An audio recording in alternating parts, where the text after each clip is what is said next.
Hello, boxing fans around the world. Thank you once again for joining us. Another episode of the Friday Night Panel featuring Mike Orr. Right, Mike Orr. But this evening, as promised, we do have Tim Witherspoon joining us. He's in the green room, ready to get beamed up. Yes. And Cedric Bennell, our strength and conditioning coach and all-around good guy, will be joining us as well. Yep. And then we'll have a robust discussion about all sorts of things related to the boxing world. Just as a sidebar, did you happen to catch that knockout I was talking about at the Olympics? Yes, I did. Yes, I did. Is that a crumple or what? Oh, that's what do we call that? The lawn chair, the folding lawn chair. That's where you come to the picnic and you unfold it, and you put it down, you sit on it, and then when you're ready to go back, you just crunch it all back up and fold it again, man. What a brilliant knockout, eh? It was. And the funny thing is, it counted as a knockout, even though it had occurred literally 1 second to go in the third round. I know. But oh my God, the other guy, he was actually bigger. Yeah, he was a big boy. Hey Tim, there he is. Tim, how you doing? Is that okay? That's perfect, champ. It's perfect, champ. Okay, I can make it even better. Here we go. Put it up a little higher. It's going to go from great to excellent. Yes, yeah. We've got Tim Witherspoon, what the hell? 2-time world heavyweight champ. He's doing some crazy stuff with us. No, he's making sure that we can see him this time. But at least he's not using his flip phone today. He's right. He upgraded. He's joined the modern era. Wait, got himself a real phone. Okay, I'm right. Here we go. Is that perfect. Good? That's perfect, champ. Welcome. There he is. 2-time heavyweight champion Tim Witherspoon in the house. Speaking of heavyweight champs, I noticed that a young man by the name of Evan Holyfield is fighting tonight. And his son. He's actually the son of Evander Holyfield. Yeah, I didn't know he was boxing, but lo and behold, he's actually undefeated. He's 6-0. Yeah, he is. He is. Actually, we were going to profile him on Knuckle Up next week. As long as he stays undefeated. True. You can't do that. You can't do that. His name should keep him on the show. His name will keep him on the show because we now are venturing away from just the undefeateds to also the undiscovered. Because you know what? Being undiscovered is just as good as being undefeated. Man, there's lots of people out there that got a blemish on their record. We can't all help that little blemish. But you know what? There are a lot of undiscovered fighters out there. And that's what my show does, man. My show brings these undiscovered fighters and these undefeated fighters, the young, the hungry, to everybody, man, so that everybody can find out who they are. We have Ray from Last Bell Boxing joining us in the comments on the side. What up, Ray? Evening, Ray. You know, that's a good point. I'll bet even fellas like Tim have suffered a loss in their career and bounced back, and it probably takes a lot of guts to bounce back from a loss. So, yeah, even those guys who do suffer a defeat would be worth talking to, quite frankly, if you ask me. Always. But this is exactly what they do.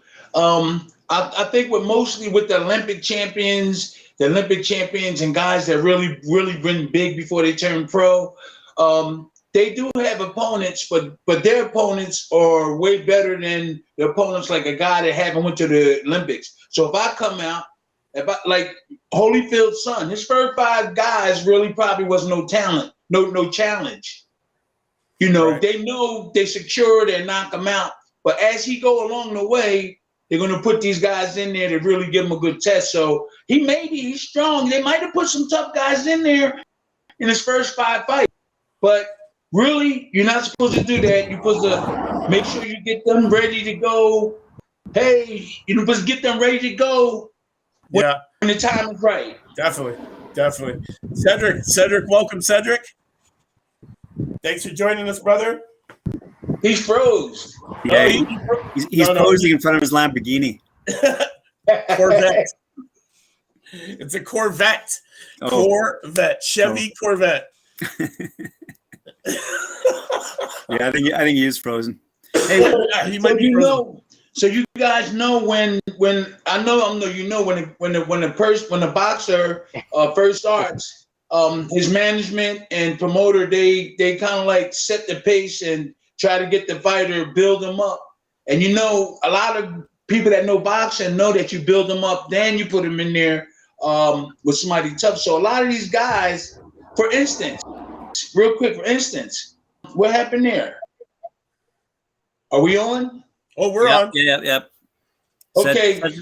So I was fighting. When I was fighting, they did pick a lot of my fights. I found out later, and I love Mike Tyson. Several of the guys that he fought, they wouldn't let me fight, and it's documented. Yeah, they wouldn't let me fight them. So there's a couple of guys that he fought. The commission wouldn't let me fight him, and I felt good about it. I talked to Mike one time. I said, "Yo, Mike, you know, the guy that you fought, we just was with Mike about 2 weeks ago in the Bronx. They had a fundraiser for Iran Barkley up in the Bronx, and everybody was there. Mike was there. Leon, Michael Spinks, everybody was there. They was raising money and everything. So there's something keep popping up on my thing here. Oh, it's just a chat. It's our producer chatting to Cedric about his sound not working. That's what that is. Yeah. So about five boxers that Mike fought, the commission wouldn't let me fight him. Is there a reason for that? I do not know, but it's true, and I talked to him before, but it's over. But some of the guys he fought, they wouldn't let me fight him. They wouldn't let me fight him, and I was like, "Whoa!" I felt good about that, you know. Maybe they believed you were far beyond them. Maybe so, or maybe at that time, Terrible Tim was really terrible, and I had to fight more upgraded guys. But Mike was a killer too. Yeah, Mike was a killer. So I'm surprised that his management didn't let him just fight these guys. Yeah, I forgot the names. I should have written them down so when we talk today, we could talk about it. So, but I was with Mike, and he was with his wife, and he was with the E-Man Shamsuddin, one of the guys that helped me and Don almost try to work our problem out. He's from Philadelphia. He's an E-Man from Philadelphia. His name is Shamsuddin. And he took me to see Don King to see if we could straighten out. Here's two black people, a boxer and a promoter. They arguing and fighting, making themselves look bad. So he tried to stop it. I flew over with him, and we met with Don King, and he tried to solve the problem. So Mike Tyson was there. Did I tell you about that? No. Let's hear it. Okay, real quick. The E-Man Shamsuddin got in touch with me, and he said, "Look, Tim, I'm tired of y'all two blacks arguing and fighting. It looks bad on television. Plus your career and all, you got to go for it." So he found a way to get in touch with Don King, and he set a meeting up. So we got on the plane. We flew to Cleveland. They picked us up. They drove us to the camp. I was always going to the camp and stuff. I was training it, but we drove to the camp. So we were in the camp waiting inside this room where everybody come to. And so Don King was taking too long. It was 2 hours, and we still was waiting. So the E-Man was getting upset. He said, "Oh man, you better hurry, you got us waiting now. You got us waiting." Then the car pulled up. We went around to Don King's house. We got in a limo. They drove us around to Don King's. He lives 10 minutes from the training camp, and a nice place. Ooh, beautiful house. So we go in, we pull up, we go into the house, and Don King was in there, Tyson was in there, and we went in there and sat down, and we started talking. So we went and started talking. So Don King said, "Timmy," he said, "I'm going to get you 2 fights." He said, "I want you to drop that law. When you drop that, I want you to drop that lawsuit. So I want to get you 2 fights, and I want to get you a fight with Mike, and I want to give you $400,000 or something like that." And I said, "I came all the way over here for that."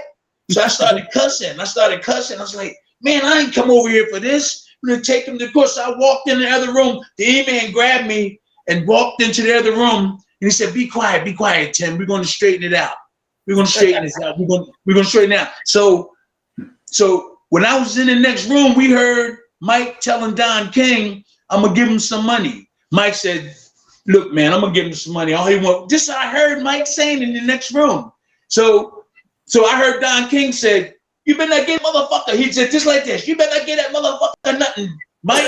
He said, no, you better not give him no money. He said, fuck him. He said, we heard Don King cussing. He said, you better not give him no fucking money. So the E-man said, wow, you hear that? So we walked in, they negotiated, they started talking, and then we left. But it was a weird situation, us flying over there, and I met Mike in person for the first time, and he gave me the $1,000, and I put it in my pocket. He gave me the $1,000. He's a good guy. He gave me the $1,000. I put it in my pocket, and then we flew back to Philly.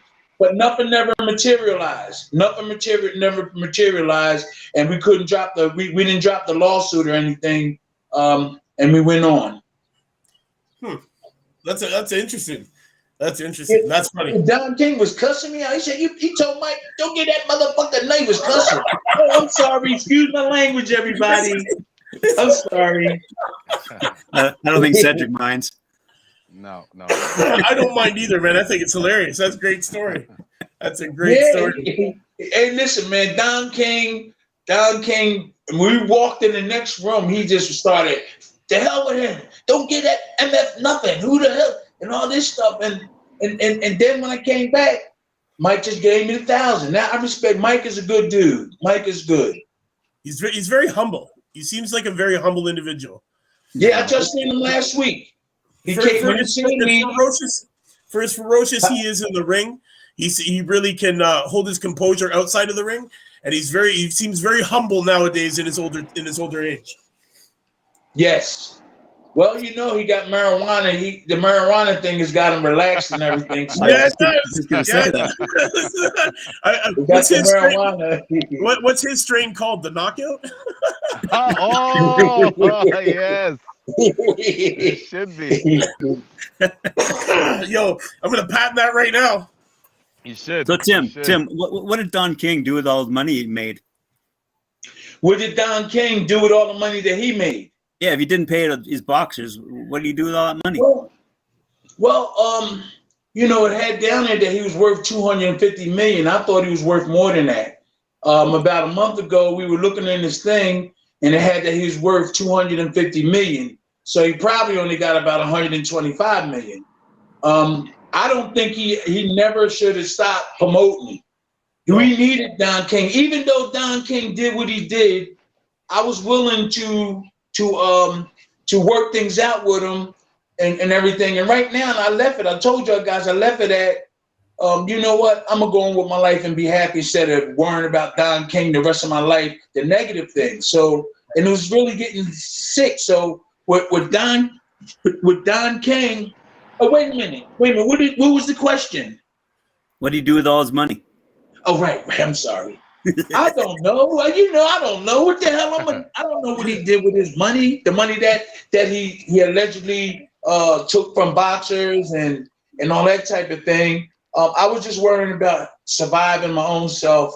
But we knew he had a lot of money. He had a beautiful place. We knew that a lot of people was in sync with him.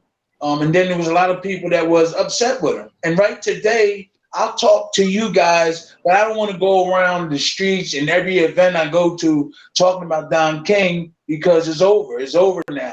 And people know he left a legacy that's going to make him not that positive, Don King. But if he comes back, boxing missed a promoter like him. I know you got these other guys promoting and all that, but Don King really boosts the sport up. He boosts the sport up, and I think he's the greatest of all time in terms of boxing promoters. He is the greatest of all time. He could definitely sell a fight. That's for sure. Oh yeah. He could sell a fight between two homeless guys fighting over a sandwich, man. And he'd be able to make them both $1 million. And honestly, I think boxing in the United States is lacking that kind of promotion. That kind of promoter. 100%. And that's why I feel that the boxing in the United States is far beyond where it should be at this point in time. That's just my thoughts. I think we do. No, you're right. Like him. You're right. Well, we got Golden Boy. We got Bob Arum still. But you know what? They don't do what Don King did. Don King literally sold the fight from start to finish. From the minute it was announced to the minute the friggin' bell rang, he was selling. Yep. And he'll talk us behind me. Supercalifragilisticexpialidocious. He talk his butt off, He'll hit a line on you like, what the hell he just say?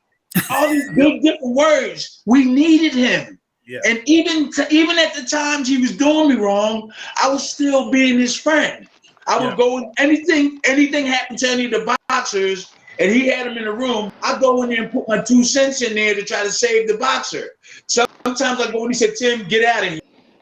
I know that he'll have a boxer in there like criticizing him and trying to tell him that whatever he did wrong, and I go in there and try to defend the boxers. He would go, Tim, get out of here. As soon as he see me, he point his finger, get out. Because I was always interested in helping and not making things go bad. So, but I like Don. I just didn't like the things that he did. And I know deep down inside that he would come back and sort of like give us a little apology and get on. I believe that boxing can come back.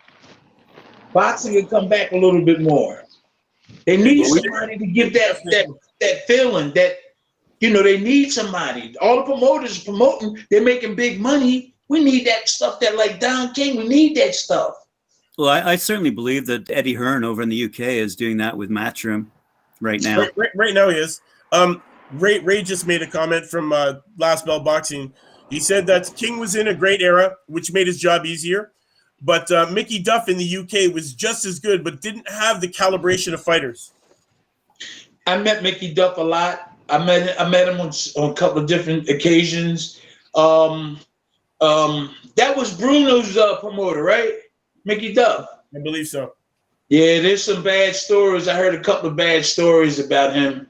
And just tell us one. I'm gonna say, God bless the dead. I know he passed away and everything, but my brother Anthony was a sparring partner for Frank Bruno.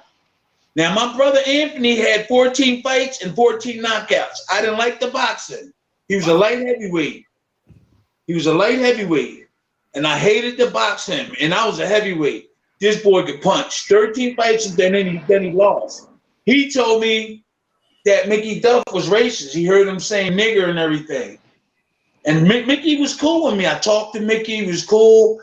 I can get my brother on the iPod in the future and let you know the story. He told me, I was like, back in Mickey Duff, I was Mickey really cool. I said, yeah, Mickey was all right with me. And then he said, yeah, he called this boxer a nigger. Wow. And I said, what? I couldn't believe it. I said, not Mickey. He said, yeah, Mickey Duff. I'll get my brother Anthony on. He was undefeated. And then when Don King, then when my manager, I think I told you, my manager, promoter, Mark Stewart, they got caught with Dr. Snow and all this cocaine, and we got sent to Don King. That's Anthony's downfall. That's when he went down. He didn't want to go with Don. I went with him, and that caused my brother really not to focus, and then he lost his 15th fight. He was 14-0, 14 knockouts, and he lost after maybe 2 fights after that. So there's a lot of stuff we can get into as we keep going forward. Wow. Do you have any questions there, Cedric? No. Speaking of the microphone, please. Oh, sorry. Can you hear me better now? Yep. No. I was just taking it in, man. Just taking in the great stories. Thanks. Yeah, my brother. Let me say something real quick. So I think, did I tell you about Mark Stewart? No. I didn't tell you. Oh, okay. So me, my brother, Bernard Hockman's uncle, Artie McLeod. Artie McLeod was a bad boy.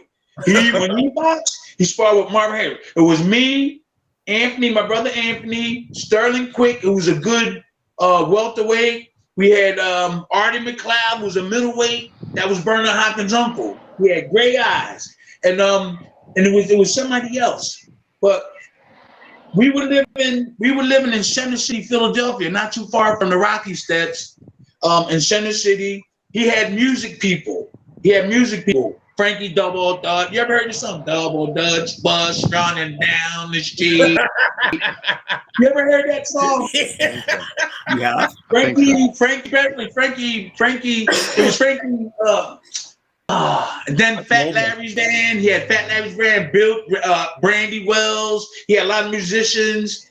Captain Sky. These, and so the boxers and the musicians stayed in this building in Center City. You know, we were being treated just like Mike Tyson. Like I had a car, I had food, I had a place to stay. We had people that loved us and cared about us. You know, all the boxers, we stayed in the building. Oh, I'm gonna tell you something about the musicians. We thought they had more money than us. They were more broker than we were. That doesn't surprise me. We were lending money to the musicians. We all in the same building, seeing each other every day. Someday they would, they'd ask us for money. And I in my mind, I'm saying, that's a musician. He asking me for money, and y'all lend money, and then we would get it back. So what happened was, this is Dennis. His name was David something, and it was Larry Levin. If you look Larry Levin up, they call him Dr. Snow now because they were selling cocaine. We didn't know it. Wow. This is a big story. Just look it up, Larry Levin, and he was really nice. He was nice. David, the other Dennis, he was nice. Everybody was real nice. I was wondering why every time we walked into the office, people would sniff, like the workers were sniffing. They would like get tissues and stuff. Everybody sniffing all the time. Yeah. So we go in the office and ask for something or get money or whatever, and everybody looking weird and stuff like that. So we went in fights. Everybody training together. They had a gym. We all together. And then one day, they came in and said, "Oh, something's going down. Y'all better be prepared to, there's some stuff going down." And Mark Stewart said, "Well, I want to put y'all with Don King." And I was like, "No, I don't want to go. He knew that something was going down. So they got Larry Levin. They got him. They were selling they were saying they was making like $500,000 a month or every month on cocaine sales. Holy shit. And we didn't even know. Look up Larry Levin. We didn't even know. Nicest guy. That's how we got sold to Don King when they got busted. But we had a situation just like Tyson. They cared about us. We had the best trainer in the world, Slim Robinson. He was the best. We had Slim Robinson. Anything we needed, they put it there for us. We didn't have to want for nothing. And then our downfall was when they got busted. And we went downhill. I was on the road. I was knocking out. I was winning. I was undefeated. My brother was undefeated. Sterling Quick was undefeated. Artie McLeod, I think he didn't have a fight yet, but he was going to go fight. And we were really moving. And then when they got busted, everything went downhill. They sold us to Don King. We flew there. I started working with Don. I knew I had to go forward. I couldn't stop. So I just went with Don, with somebody else. Artie went with Don King. Artie McLeod went, that's Bernard Hopkins' uncle. He went with Don King. And that's where we at today. This is where we at today. We shot the camp up too. I told you about that, right? Yeah. Whoa, tell that. Wow. You missed it, Cedric? Tell him again, Tim. Please tell real again, quick. Please. Okay, so after I guess a year and a half, we at Don King's camp, and they bring weekly salaries to some of the boxers, but they got to pay it back. They got to pay it back. Weekly money, everybody get their money a week. But I was champ and I had a little bit of money and I would lend money to other boxers. They would pay me back on the Friday or whenever Carl King bring the money in. And Carl, that's my man. He cool. We'll talk about him in the future. So this particular Friday, Carl didn't show up. So everybody in camp just pacing back and forth. Man, I need my money. And I was like, man, I can't lend all these guys. I'm not lending all these guys money if they broke and stuff, right? So we all got in cars. Right? Artie McLeod, me, I think Alfonso Ratliff, everybody. It was like 3 carloads. And we drove around to where Carl King lived. See, Carl King lived in the grounds where Don King had his estate, right? So Carl King had a nice big house, and Don had the mansion. So we went down to Carl's house because I just rode with him because I just wanted to make sure I get my money back that I lended out. Okay, so it's three cars. So we get out, they knocking on the door. Carl, boom, boom, boom. This is a true story. Boom, boom, boom. So we sitting there. So they must have knocked for 10 minutes. And then all of a sudden we just stood there and somebody said, oh, I seen the curtain move. They seen the curtain moved upstairs. So they kept knocking. Yo, Carl, come on, we need our money. And all that, right? So he didn't answer. So we got in our cars. Everybody was mad. We drove all the way back around to the training camp. We got out of our cars. People was pacing back and forth. They was pacing. Everybody was mad. So I picked up something. I said, bam, up against the wall. Then all of a sudden, Alfonso Ratliff, I think he ran in there and got something. He broke a window out. And then somebody else. Then everybody started retaliating. So then Bernard Hopkins' uncle went in there and got a shotgun. And who else was in there? Mitch Blood Green. Remember Mitch Blood Green? Yes. Wow. Blood Green was with us. Blood Green he had a shotgun. He shot a hole in the roof. Artie McLeod shot holes in the roof. Everybody started shooting the place up. No, this is serious. They shot the camp up. This is how we got the name the Raiders of Boxing. We shot the camp up. So the next day it rained. And the water leaked into some of the brand new complexes that Don King had where we sleep. And they called Don King and he was in the West Coast. He came all the way back. He found out. He came all the way back.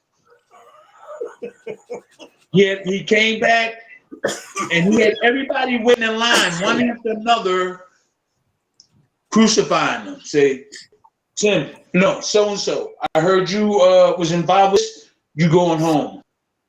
He said, and if you was good enough, sir, he would keep you, but tell you that he wasn't giving you no money. Or if you needed some money, you cut off. Wow. And so he got rid of my brother. He got rid of my brother Steve, who was a trainer.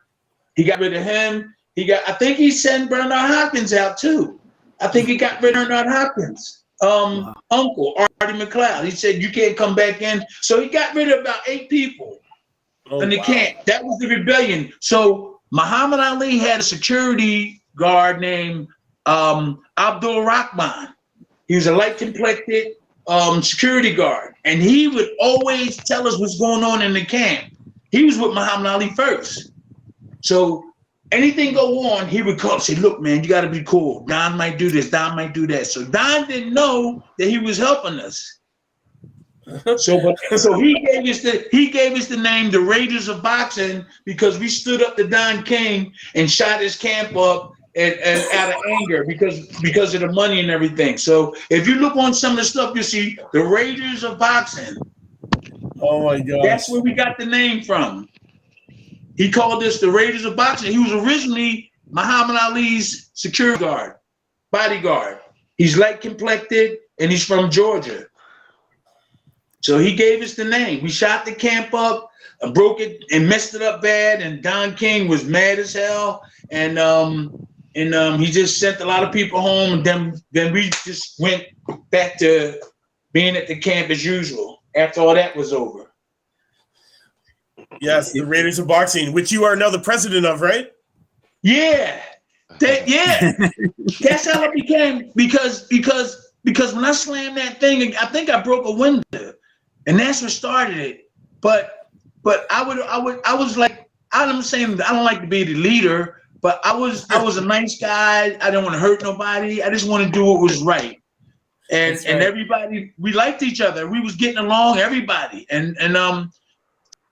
So Abdul Rock said, Tim, you the leader of the Raiders of Boxing. He said, then he kept saying it all the time, the Raiders of Boxing. Yo, shot down King's camp up. And then then the word got out, and that's what we know. So I'm going to make logos up when everything when I get back on top of things. The Raiders of Boxing are going to come back, but we're going to be good people.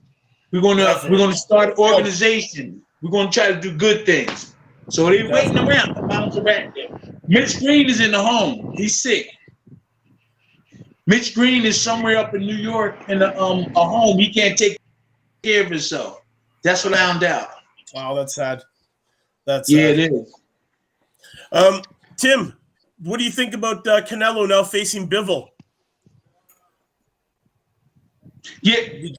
Did you hear about that? Yeah, I seen that.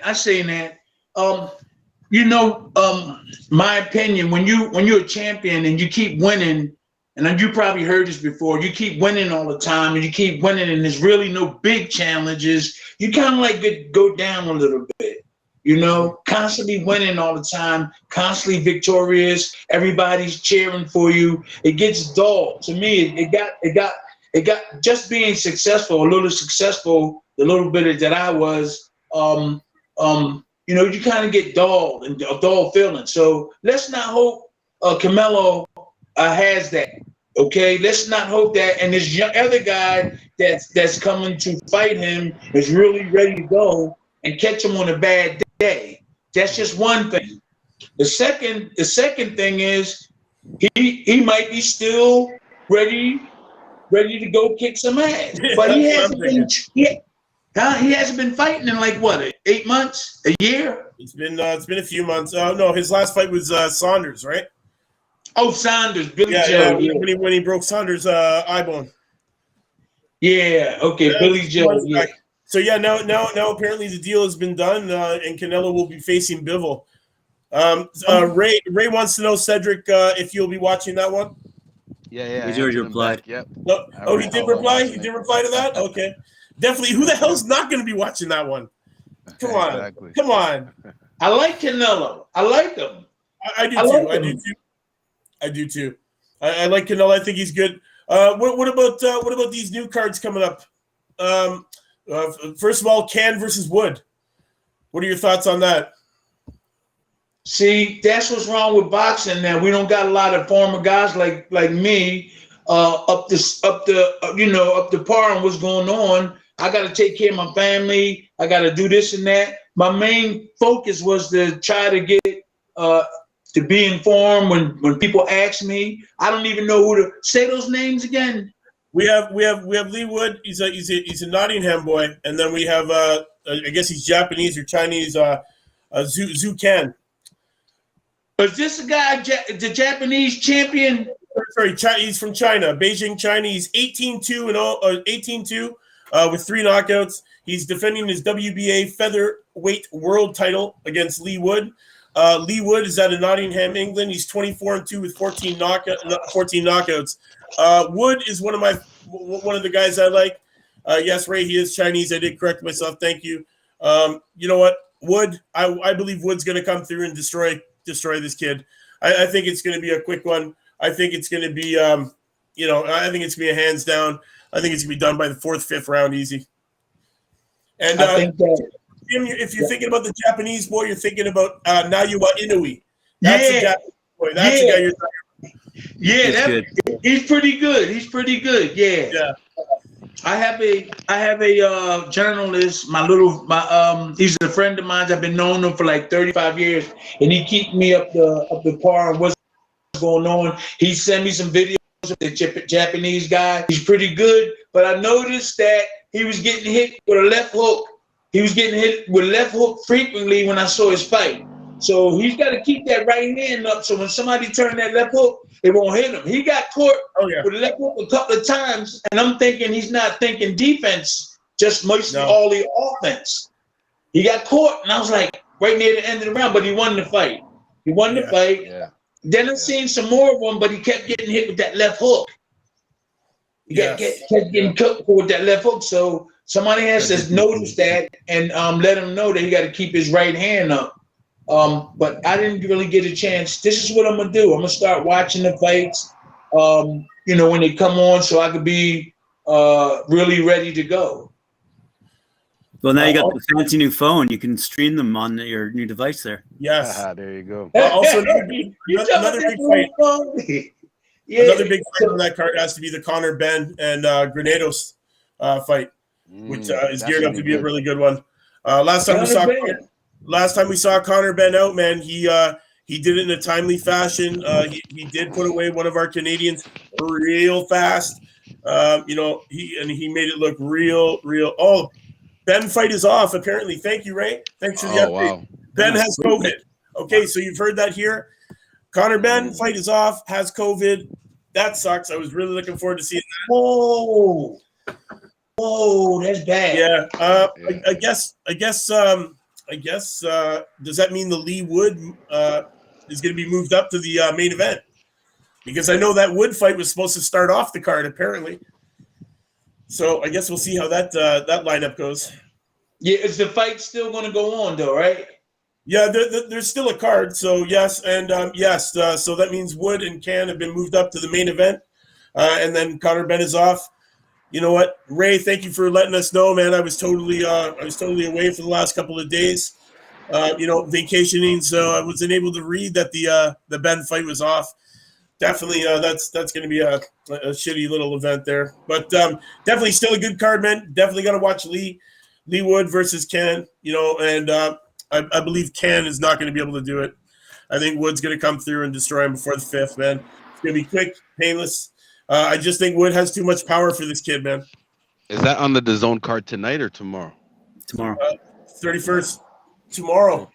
Okay. Tomorrow.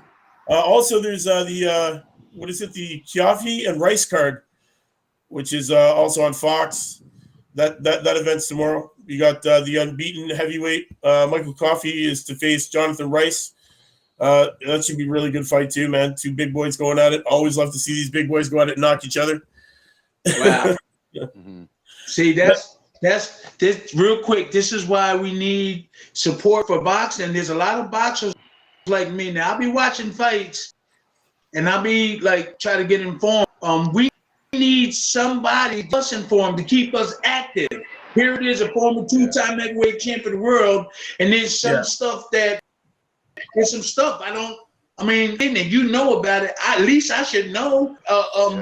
This is the sport that made me who I am, Right. And so there's nothing. There's nothing. You should subscribe to Talk and Fight. Exactly. Get off my lazy butt and do it myself, right? You know what, champ? Honestly, it's understandable because you know what, you're doing other things in the fight game right now. You're trying to launch this union here to take care of boxers after their career is long and over, so that they have something to fall back on. So it's understandable you're not going to be up to date with everything because you know what, you're looking out for these guys when it's their time to hang up the gloves and retire and have something to fall back onto. So it's fully understandable you're not up to date, champ. Yeah, no, I got to be though. I got to be. I got to know what's going on too. I was supposed to go to the Wilder. I was supposed to do color commentating for Talk Sports for the Wilder Tyson Fury fight, and it got canceled. They pushed it back. I was going to fly to Vegas. This was my really and do the commentating for Talk Sports Radio. They out of England, So that one's been pushed back to, I believe it's October, right? Yep. Yeah, something like that. So I'm gonna get ready. So that's why I'm doing this. And not only that, y'all guys care. And and I don't mind speaking and talking stuff and trying to get other boxers to join in. Definitely. I had a We quick get question. Quick question about sparring, Tim. I was just wondering how did you, or I'm assuming your coach organized the sparring, but like, how did you do any, like, was it like just all out sparring, or did you do any technical sparring? The reason why I ask is, you know, a lot of the fighters from the earlier days, 60s, 70s, and 80s, now you see a lot of them talk, and their speech is kind of slow and slurred and stuff like that. Obviously, it's from the punches. You know, and then a lot of coaches, I hear a lot of coaches say it's not from the fight, it's really from the tough sparring, from all the years of tough sparring. Me as a coach, I try to emphasize defense number one, and I do a lot of technical sparring. Like if I have one boxer has way more experience than another, I'll tell the boxer that has more experience, like he can only use his jab, and the novice boxer can use both hands. Right, so little things like that. So I was just wondering, you know, because I see people like you and Sugar Ray Leonard and George Foreman, guys that are Hall of Fame great boxers, and you guys had tough fights, but you guys still, you know, talk, you know, you still have your speech and your wits about you. So what did you do different that helped you escape that? Well, I had a really good trainer, Slim Robinson. Slim was a hell of, everybody respected him. He just didn't get his just due. He taught me defense. He taught me slipping. He taught me a lot of things. It's benefiting now. I go into a gym and I see things and I'm like, you know, that shouldn't be done. I mean, this shouldn't be. That's wrong. And it's in me. But if boxers come into a gym and want to spar with me, they're not going to do it until they learn defense. And I'm not going to put nobody in there that's way that a guy that's way better than him. I'm not going to do that. That's crazy. So I'll tell both of them can learn. The guy that don't have that much experience can learn, and the one that do has more experience can learn. If you put them both in the ring, like you said, you direct the guy with more experience on what to do. I like that. Exactly, and that's how he become a teacher himself too. You know, and you have a sparring partner. You don't beat up on your sparring partner. You use him to lose weight. If he can't take your stuff, use him to lose weight. Use him to move around. You know, he still can be used. So I like what you said. I don't like to see anyone getting hurt. I don't like to see anyone getting hurt. We have a question for you from Ray from Last Bell Boxing. He wants to know: did you do any body sparring? You asking me? Yeah, he wants to know if you do body sparring. Do you do body sparring, or did you do body sparring? No. We just went on the heavy bag and did that. But my trainer never specifically designated just go to the body. He never did that. I seen other people doing that. But you go to the body on a heavy bag, that's just as good as just, you know, you doing it when you spar. So most of our body work was done on a big heavy bag, digging into the body. Okay, so once you strong enough and quick enough, you should be able to maneuver those punches against your opponent and land them. You know, anytime you want. You just got to be in shape for it. But just I seen other people doing that, and I guess it's beneficial. But I think getting on that heavy bag and hitting it as hard as you can, bend your knees, keep your defense up, and fire from there, and make sure you come back on your defense after you deliver your punches. Yes. But as far as doing no that, lazy I hands think back. that's good. I think it's good doing body shots. But I would just go on the heavy bag, heavy. That's what I would do. So Ray also put up a comment, says, Carl Frampton says, as you get older, you should do less sparring, as you don't need all those hours of sparring. Do you believe that? Well, Tim, you mentioned Bernard Hopkins before, training with his uncle. I remember Bernard Hopkins saying that as he got older, like in his last couple of fights, he barely did any sparring. Like when he was in his 40s, in his late 40s, he barely did any sparring because they didn't want to take any more damage in training camp. because you're not at that age. You're not going to learn anything new. It's just really about maintaining what you have, right? So Yeah, I think that's that was very. from Bernard Hopkins. Yeah, I think that's very important. The older you get, the less that you should get hit. But like if you get taught coming up and you're really good at defense, it shouldn't really bother you. I know you won't probably be as nervous or scared to get hit. But if a lot of these guys are dangerous because their defense wasn't really that good. Exactly. Yeah, but if you get hit a lot of times, I don't care how good your defense is, you'll probably get those symptoms. But I had a good defense, like I was telling you guys before, 5-6 months ago. I started forgetting, and I was thinking, is it my age or was it those bone crusher hit me? What's the guy from Poland? The guy from Poland, Andrew Galata hit me. Andrew got me. Call the Truth got me. Real good. A couple other guys got a good shot in on me.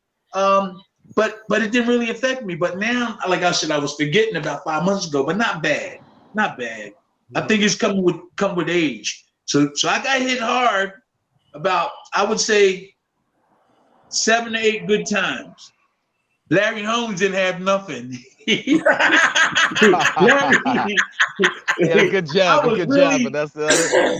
I was disappointed. I thought that I was gonna get that work in, like he was gonna work on me. I couldn't believe how easy that fight was in terms of me being in shape, him throwing punches. They was bouncing off me. I was like, is that the real Larry, or was he sick for that? No, was he sick for that fight? You got to give him credit. Yeah. But I was having fun. Oh wow. I was like, whoa, this is cool. Champ, who would you say out of all your fights surprised you the most with their power? I know Call the Truth. Call the Truth caught me really good. If you watch that fight, Ray Mercer, he hurt me with a jab. That boy could punch with a jab. He hit me with the right hand and hurt me. But the question was, who amazed me with a punch? Yeah, who amazed you with their power? Who surprised you? Who surprised you the most? Who you were like, you got hit and you were like, holy shit. Call the Truth. Carl the Truth. Okay. You'll see the fight. Watch the fight. He hit me with the right hand. I stumbled him for about 3 seconds. Then I fired back on him. Yeah. He was running the whole fight, though. But he hit me good with that right hand. Hey, Tim. Oh, yeah. Tim, are you watching the Olympics? Are you watching any boxing going on in the Olympics? I was turning the tube on to see if I watch it. We don't really go nowhere. It's epidemic. Me and my daughter, we just go. I go to my son's gym in Bristol, Pennsylvania. When nobody's there, I train. My weight was coming down. I was taking CMOS. Are you saying watching fights? Yeah, at the Olympics. Oh, did I? No, I was looking for it. I've been watching the women and the track, but boxing didn't come on yet. A lot of the boxing's been on late at night. Yeah, late at night. Yeah. Oh, is that late at night? Yeah, it's been on late at night. I've caught a few. I've caught a real doozy. Yeah. A real good knockout, actually. It's the only one I've seen, but it's a doozy. Yeah, it was a good one. Honestly, it might be the runner for our knockout of the week, to be honest. Which one? You seen the fight where somebody got knocked out? Oh, I've been trying to keep up, but I missed it. Which do you remember what session it was, or what countries? Yeah. It was the Russian, and he was short, stocky kind of guy. And wait a sec, it's Kateev, crumpling Jaladov out of Spain. Yesterday? Yeah, today or yesterday. Yeah, just last night. But it was so they went toe to toe. It's a great fight. It really was. And then in the very last second, as you know, Kateev was kind of taking his foot off the gas. He wasn't really, he knew he'd won the fight. But anyway, Yeah. Jalilov came at him, so he just decked him. He literally just decked him, and he went down like a lawn chair, and it was really incredible. Did he get up? Did he get up? He got up. He got up. Yeah. So that's only 1 point, isn't it? Just 1 point. It was the but it was a knockout. Yeah, So it was the end of the third. The ref ended the match. Yeah, the ref ended it. Yeah, but don't you only get 1 point for a knockdown, right? Oh, this guy was knocked out. He was knocked out. Yeah, he was knocked out. Continue. He was sleeping. He was sleeping. He was sleeping. He didn't know where he was. They folded him up like one of those $10 lawn chairs. Oh, you making fun of these boxers? That's Well, but we like to have some type of fun. Yeah, you gotta have fun, man. Hey, if anybody needs the link to watch the fights, if you missed them if you type in on Google CBC Olympics on their website, it has all the sports. Just type in sports, go to boxing, type in video, and it has all the fights from each session. There's about 6 of them. You can go back and watch them. Definitely. Well, Cedric, you're definitely gonna have to watch that one because I'm pretty sure we're gonna be commentating on that on our Sunday knockout show. All right, cool. Well, listen too. I would like to try to I'm gonna get information from Eric and let everybody know that this is what we're gonna be doing on Friday. I've been running around and see if I can get build it up a little bit more. Sounds good. Because I'm kind of like enjoying this, and it's love like practice. I'm using this because it's practice, and the real boxing people don't have nothing for us. So this is going to be an example of what boxers need in the future when I'm gonna speak on this show, because they don't do that. We're just sitting here deteriorating, and boxing is deteriorating. We got to get these former boxers back on the scene so they can tell them their experience. Definitely. So the young people going to have a different. You're going to see a big gap with these young people. Here we go. Here go Tim Witherspoon in his era over here. Then you got Reddick Bow and them, and then you got the guys today. What about they're not going to know what's going on? They got to keep us busy. So that's why you got to know where you came from. You got to know where you came from to know where you're going. Yeah. It's true. It's true. We need to know all this history. If nobody tells this history, then it gets forgotten about. And honestly, with champions like yourself and like all the names that you've mentioned, that's generations on history and knowledge of a sport that Don's time pretty much, and without you guys there is no sport. Without you guys paving the way for these young guys, they got to know about you guys. If they don't know where you guys came from, then how the hell are they going to know where they're going? Hey Tim, speaking of history, we had the Canadian heavyweight champ do a show for us, and he did a couple of seasons worth of shows. His name was Bolloré. And one of the things that he did a whole week-long series on was something called Murderer's Row, and is out of the U.S. and is basically black fighters. And I don't think they got paid very well, but they were feared and feared across the U.S. I mean, they were promoters who were scared to put them in the ring against their own top fighters back in I don't know when era it was, the 40s and 50s, I presume. But there's a long legacy of boxing history that rarely gets talked about. And was that young? Was it before me? Oh yeah, way before you. Charlie Burley and those guys. That's interesting. Okay. Yeah, Bolloré did a great series, more or less an expose on. I never heard of it. Yeah, check it out. It's worth investigating, especially for someone like yourself, on a knowledge basis alone. Just learning about what they had to go through back in their day, facing all their issues back then. It's from the 40s. They competed in the 40s, primarily of African American background. Yeah. Yeah, they're middleweight. So it refers to a group of middleweight boxing contenders in the United States competing in the 1940s, primarily of African American background, renowned for their toughness and great boxing ability. They were feared throughout the boxing world and never received a shot at a world title. according to boxer pundit Jim Murray. They were the most exclusive men's club in the ring ever known. I believe that. Tim, I will send you a link on the literature, and you can read it at your leisure. You learn stuff every day. That's right, man.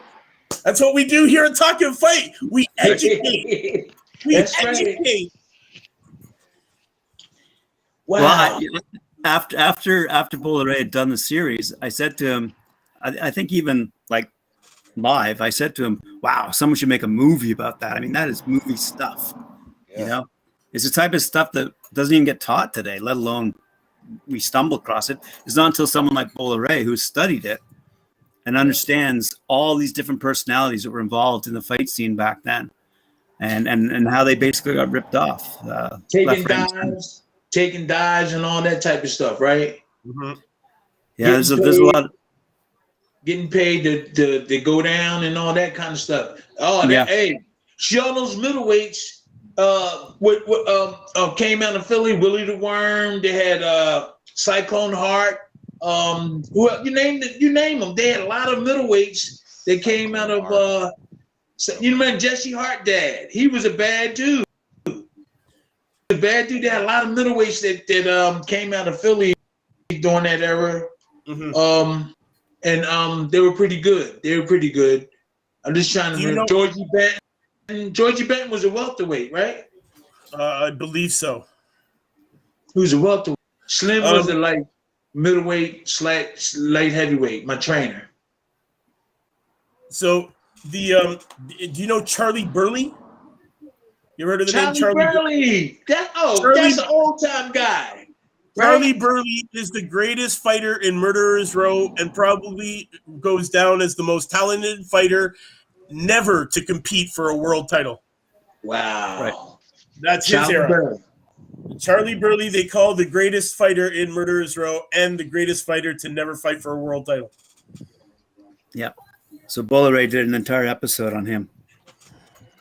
Wow. So if you went to the Talkin Fight website and went to our little search bar and typed in Charlie Burley, you'd get the episode that Bull Ray did on him. It's a fascinating story. The whole segment that Bull Ray did is fascinating. You send me the information because I wouldn't mind reading up on that.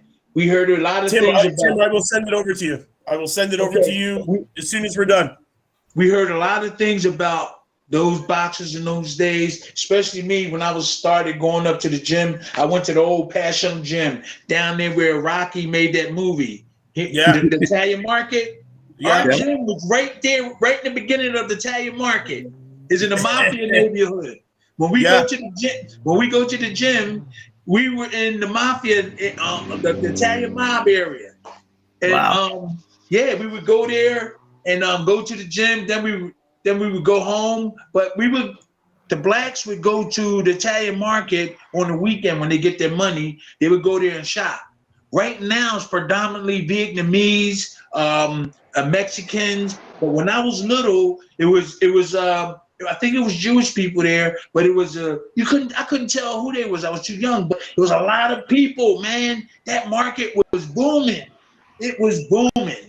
And but now it's Mexicans and people from the Middle East and people from like Cambodia and stuff like that. But it's really, you'll love it if you walk down there. You'll find anything in those stores. They had all kinds of stuff, mops, pictures. You go down there, you'll find whatever you need. Meat, any type of meat, you'll find it in that market. It's really cool, man. Tim, we have a question from our friend Ray at Last Bell. He wants to know, who is the hardest puncher you faced in your career? My kid's mother. Boy.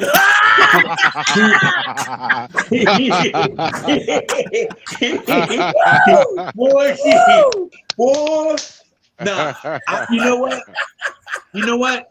I always say that just to get a laugh. And I've been saying that for like 30 years now. And then people ask me, but you know who really hit me hard? I got hit a couple of times good, but the one that I really felt was Call the Truth. Started to really rip that right. He hit me solid with that right hand, but he was running the whole fight. I couldn't catch him. You know, I won the USBA title from him, or it was vacant, and I won it. But he caught me off guard. You watch the fight. He caught me, and I stumbled, and then I fired back on him. And then he got on his bicycle and ran. But Bone Crusher, for a ride. He totally went for a ride. Yeah, go back and watch that fight. He does go for a ride. Bone Crusher hit me. That didn't really bother me. Let me see. Pinklin Thomas hit me. It didn't bother me. There's some other people too. I remember a lesser guy hit me. I had my hands down. Mark the Chill Wheels hit me. No, Mark didn't. It was the other guy. I forgot him. He hit me, but I didn't get hit that much. That's interesting that you mentioned that, champ, because it's like those are one of the things that people on the outside, you know, the spectators they can't really see that. Sometimes people might be watching a match and wondering why one guy is moving around, because he might have got caught with something serious and is not trying to exchange with his opponent, and that's why he's moving like that.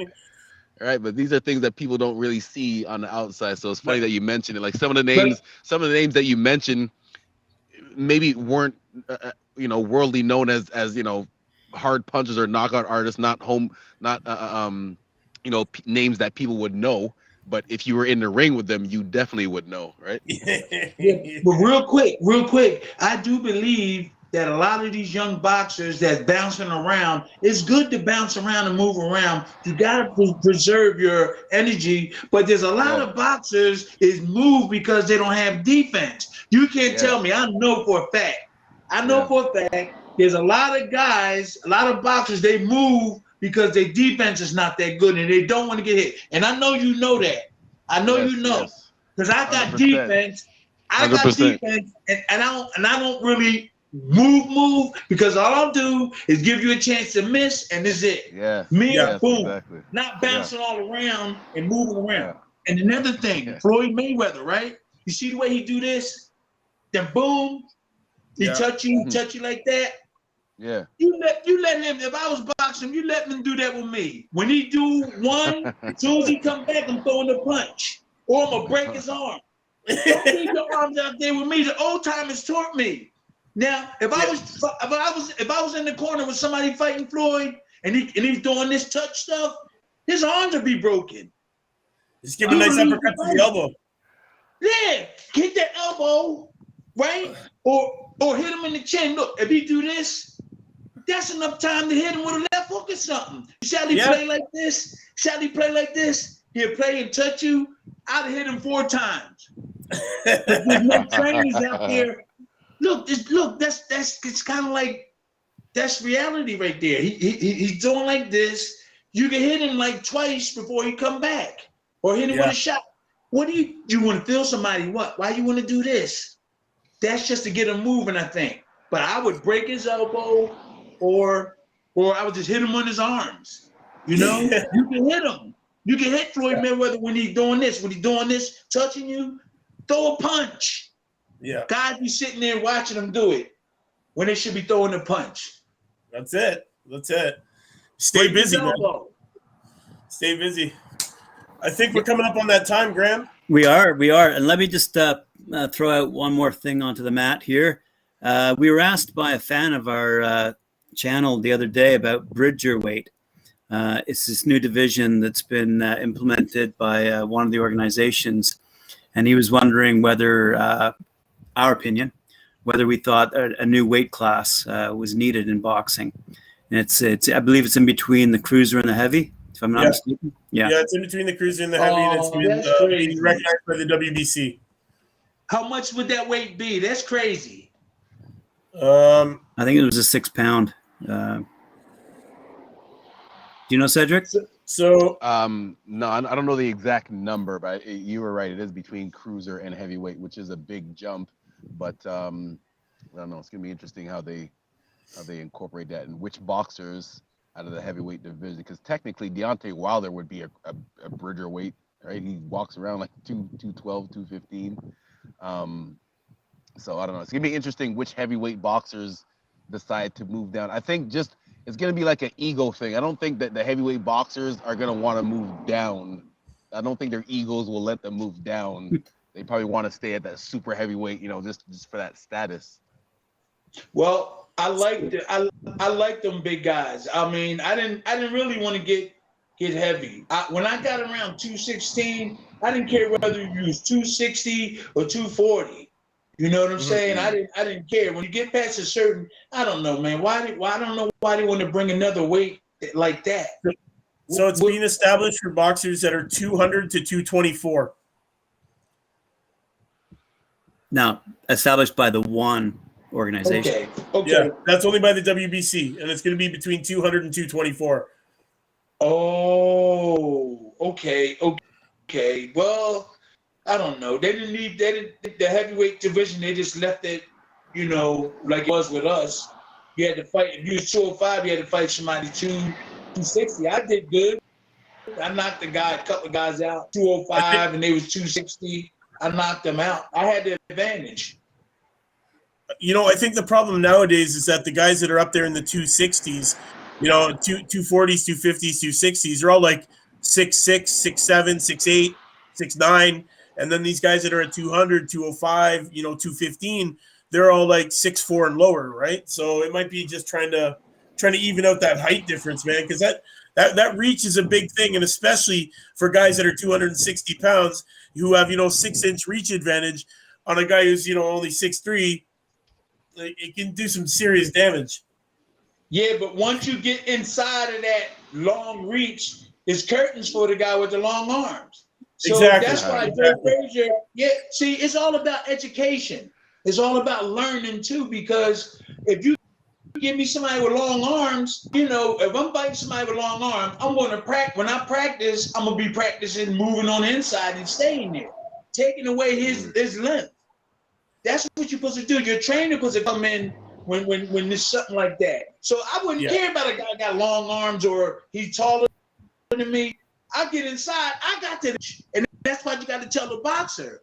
Once you get inside, you got the advantage. But if you stay on the outside, you're gonna be in trouble. So whoever's trying to make up this division maybe don't know that much about boxing. I don't know. But if it was me, once you get inside, you're getting eaten alive. If I'm Joe Frazier, eat up Wilder and guys like that. But he has to be inside. So it's about what you know. So if they don't know what to tell their boxers what to do, I guess they want to go ahead and make another weight class. But this, you can get the job done. Go ahead. I'm sorry. That's okay. It's good. It's true. It's true. Solid answer. That's it. That is a solid answer, man. Lots of people out there.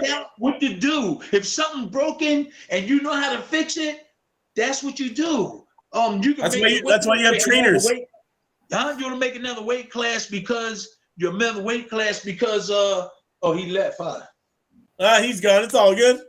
You want to make another weight class because you think he's taller. He got longer arms. Listen, all you got to do is get inside and get your work done. That's all. Once you're inside, what is a man with long arms going to do? Nothing. That's it. So you heard it here, folks. You heard it here. Spoken by the champ. We don't need no bridger weight. Do work. Get inside. That's what you need to do. Get inside. And knock guys out. That's it. Get inside. I guess that's it. We're at the time. Yes, sir. All right. Give me some information so I can let all my fans and people know that I'm gonna be on Fridays at 7 too, along with you guys, so they can tune in. I just didn't have enough time to let people know. Okay. Definitely. We'll send you all the information you need, champ. Also, I'll send you that Wikipedia page on the Murderers Row, so you can read up on that. That being said, Tim, thank you again for joining us, man. It's a great pleasure. I can't wait to see you next week. Cedric, again, always a pleasure. Graham. Well, I'm gonna definitely have my son. I'm gonna try to get cash. I'll call early to let you know. My son Tim Jr. And I'm gonna try to get some other guys. I'll call during the week and let you know. But next week we're gonna try to do something good, okay? Yes, we will. We'll talk way more topics. Okay. All right. Fans watching, thank you again. Ray, Last Bell Boxing, thank you again for all your comments. You know where it's at, man. Guys, jab that like, hook, subscribe, knock us out those comments. You know we're always answering. Again, another Friday panel. We got to go do work so you don't have to. We got the fights to watch. Make sure you tune in Sunday for our Knuckle Up Knockout of the week. And you want to see who the winner is? That's at 4 o'clock Sunday. Be there, same time, same channel. You know what it is. All right, see y'all guys